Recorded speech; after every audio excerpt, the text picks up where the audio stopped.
Triple R తర్వాత ఎంతో gap తీసుకున్న దర్శక ధీరుడు రాజమౌళి తన తర్వాతి సినిమాను టాలీవుడ్ సూపర్ స్టార్ మహేష్ బాబుతో చేస్తున్న విషయం తెలిసిందే.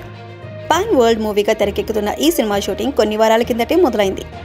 ఈ సినిమా మహేష్ కెరీర్లో 29వ సినిమాగా ఎంతో ప్రతిష్టాత్మకంగా తెరకెక్కుతుంది.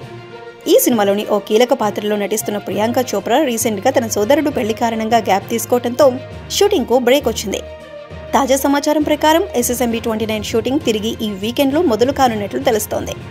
ఈ షూటింగ్లో బాలీవుడ్ స్టార్ నానా పటేకర్ కూడా జాయిన్ కానున్నాడని వార్తలు వినిపిస్తున్నాయి. అయితే ఇప్పటి వరకు నానా పటేకర్ కాస్టింగ్ గురించి కానీ, ఆయన ఫలానా పాత్ర చేయబోతున్నాడని కానీ చిత్ర యూనిట్ నుంచి ఎలాంటి అనౌన్స్మెంట్ వచ్చింది లేదు. ఇదిలా ఉంటే ఈ వీకెండ్లో మొదలు కానున్న కొత్త షెడ్యూల్లో మహేష్ బాబు, ప్రియాంక చోప్రా పాత్రలపై కీలక సన్నివేశాలను తెరకెక్కించనున్నాడట రాజమౌళి. ఈ సినిమాలో ప్రియాంక చోప్రా పాత్రను జక్కన్న చాలా ఇంట్రెస్టింగ్ గా డిజైన్ చేశాడని, ఈ పాత్రకు కొన్ని నెగిటివ్ షేడ్స్ కూడా ఉంటాయని వార్తలు వినిపిస్తున్నాయి. ఇదంతా వింటుంటే రాజమౌళి మాస్టర్ మైండ్ ఏదో గట్టిగానే ప్లాన్ చేసినట్టు అనిపిస్తుంది.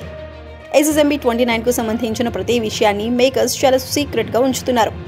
దీంతో ఈ సినిమాను రాజమౌళి ఎప్పుడెప్పుడు సినిమా గురించి అఫీషియల్ అనౌన్స్మెంట్ ఇస్తాడా అని మహేష్ బాబు ఫ్యాన్స్ తో పాటు ప్రతి ఒక్కరూ ఎదురు చూస్తున్నారు.